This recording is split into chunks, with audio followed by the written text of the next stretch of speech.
이번 새마을금고 이슈의 본질은 직장 내 갑질이라는 단어로만 다 담기지 않습니다. 금융기관 조직에서 한 책임자의 개인적 확신이 업무 지시처럼 굳어졌고 그 과정에서 직원의 선택권과 고객 신뢰가 함께 흔들렸다는 점이 핵심입니다. 특히 암호화폐 채굴이라는 민감한 행위가 일상 업무와 섞였다는 사실 자체가 조직 윤리, 준법, 평판 리스크를 동시에 폭발시키는 구조를 만들었습니다. 직원 증언의 핵심은 반복성과 강제성입니다. 단발성 추천이 아니라 앱 설치와 매일 실행이 해야 하는 일처럼 굳어졌고 업무 시간뿐 아니라 퇴근 이후에도 메신저로 재촉이 이어졌다는 주장까지 나왔습니다. 여기서 직원이 느끼는 압박은 단순한 귀찮음이 아닙니다. 개인 스마트폰과 개인 시간이 조직의 통제 영역으로 들어오는 순간 사람은 거절하면 불이익이 오지 않을까라는 공포를 먼저 떠올리게 됩니다. 문제가 더 커지는 지점은 거절 비용이 비정상적으로 높아졌다는 의혹입니다. 상사가 왜 아직 안 하느냐, 이 정도도 못 맞추면 어렵다는 톤을 쓰면 말이 곧 규칙이 됩니다. 인사평가, 보직, 팀 분위기와 연결될 수 있다는 암시만으로도 직원은 선택을 잃습니다. 이때부터 참여는 자발성이 아니라 생존 전략이 되고 조직은 조용히 망가집니다. 고객에게까지 권유하라는 지시가 있었다는 주장까지 더해지면 사건은 내부 갈등을 넘어 금융 소비자 신뢰 문제로 번집니다. 고객은 창구에서 나오는 안내를 기관이 어느 정도 검증한 정보로 받아들이기 쉽습니다. 그런데 특정 코인을 권유받는 순간 고객은 공식 상품인가, 기관이 책임지나라는 오해를 하게 되고 민원 분쟁 가능성이 급격히 커집니다. 특히 디지털에 익숙하지 않은 고객일수록 압박을 느끼거나 나중에 손실을 겪었을 때 책임 소재를 기관에 묻는 방향으로 갈 수 있습니다. 이런 사건에서 조직이 가장 먼저 잃는 것은 돈보다 신뢰의 프리미엄입니다. 새마을금고처럼 지역 기반 신뢰로 운영되는 조직은 한번 이미지가 흔들리면 회복 비용이 큽니다. 외부에서는 그 조직은 내부 통제가 약하다, 현장에서 준법이 작동하지 않는다는 프레임으로 기억하기 쉽고 그 프레임은 다른 업무 전반까지 의심하게 만듭니다. 결국 문제는 한 개인의 일탈처럼 보여도 대중은 시스템의 허점을 본다고 이해해야 합니다. 그 다음 질문이 자연스럽게 따라옵니다. 왜 하필 파이코인이었나? 파이코인은 스마트폰에서 간단히 참여할 수 있다는 인식이 강하고 비용 부담이 적다는 이미지로 대중적 확산이 쉬운 편입니다. 그래서 누군가에게는 손해볼 게 없다는 심리적 면죄부로 작동합니다. 하지만 바로 그 지점이 위험합니다.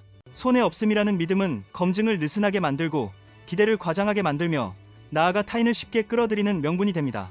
또 파이코인 같은 참여형 프로젝트는 행동을 습관으로 만드는 데 강합니다. 매일 특정 행동을 해야 한다는 리듬, 연속 참여를 끊기 싫어하는 심리, 숫자가 쌓이는 화면이 주는 즉각적 보상감이 결합되면 사람은 참여를 작은 의식처럼 반복합니다. 이 과정에서 참여는 투자 판단이 아니라 생활 루틴이 됩니다. 루틴이 된 참여는 생각보다 강력해서 누군가의 삶을 지배할 정도로 우선순위를 바꿉니다. 여기에 추천 연결 구조가 얹히면 확산은 더 빨라집니다. 주변이 하면 나도 이득이라는 구조는 사람을 자연스럽게 홍보자로 바꿉니다. 평등한 관계에서는 그저 소개로 끝날 수 있지만 직장처럼 위계가 있는 공간에서는 권유가 곧 지시로 전환됩니다. 상사의 한마디는 정보가 아니라 규칙이 될 수 있고 이때부터 시스템은 참여를 자발적 네트워크가 아니라 동원체계로 변질시키게 됩니다. 리더의 심리도 중요한 변수입니다. 책임자 위치에 있는 사람은 내가 먼저 알아봤다는 확신이 커지면 그것을 조직 전체의 기회로 만들고 싶어 할 수 있습니다. 문제는 확신이 강할수록 반대 의견은 방해물로 보이고 설득이 관리로 변해버린다는 점입니다. 설득이 성과 점검처럼 바뀌는 순간 상대의 자율성은 사라지고 따르는 사람 vs 안 따르는 사람이라는 위험한 구도가 생깁니다.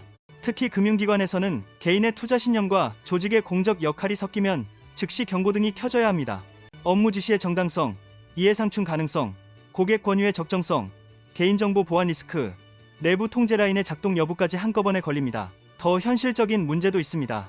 직원이 개인 휴대폰에 앱을 설치하고 업무 관련 대화방에서 참여를 인증하는 문화가 생기면 정보보안 규정과도 충돌할 여지가 커집니다. 조직은 사소해 보여도 전례가 남는 것을 가장 두려워해야 합니다. 외부 시선이 차가운 이유도 여기 있습니다. 암호화폐 시장에는 과장과 루머가 많고 프로젝트마다 투명성, 실사용, 책임 주체를 둘러싼 논쟁이 반복됩니다. 특정 프로젝트를 둘러싼 기대가 크면 클수록 반대쪽에서는 구조가 다단계처럼 보인다, 정보가 부족하다 같은 의심이 커지기 쉽습니다. 이런 온도차가 존재하는 상태에서 조직 동원 사건이 나오면 사람들은 개별 사건을 넘어 역시 이상한 방식으로 퍼졌다는 서사로 연결해버립니다. 그렇다고 이 사건을 코인 때문이라고 단순화하면 중요한 교훈을 놓칩니다. 핵심은 코인의 종류가 아니라 권력자가 타인의 선택권을 침해하는 방식으로 개인 신념을 강제했다는 데 있습니다. 오늘은 파이코인이었지만 내일은 다른 어떤 유행도 같은 형태로 재현될 수 있습니다. 그래서 재발 방지는 특정 코인을 금지하는 것이 아니라 업무의 강요 자체를 차단하는 원칙과 절차를 세우는 데서 시작해야 합니다. 조직이 해야 할 대응은 명확합니다. 업무와 무관한 참여 요구를 금지하는 기준을 분명히 하고 신고 채널이 실제로 보호를 제공하도록 설계해야 합니다. 준법, 감사 인사 라인이 현장에서는 다 안다 수준이 아니라 실제로 멈추게 만들 수 있어야 합니다. 교육도 필요합니다. 금융기관 직원이 고객에게 무엇을 말할 수 있고 무엇을 말하면 안 되는지, 권유가 어떤 리스크를 만드는지 기준을 체감하게 해야 합니다. 마지막으로 커뮤니티 측면에서도 생각할 지점이 있습니다. 어떤 프로젝트든 믿음이 커질수록 안 하면 뒤처진다. 지금 안 하면 손해 같은 압박성 언어가 나오기 쉬운데 그 순간부터 생태계는 건강함을 잃습니다. 건강한 확산은 강요가 아니라 자발성, 투명한 정보, 그리고 실제 사용 경험에서만 만들어집니다. 이번 사건이 남긴 불편함은 우리가 기대해온 가능성, 이 누군가의 권력과 결합하면 얼마나 쉽게 왜곡될 수 있는지 보여줬다는 데 있습니다.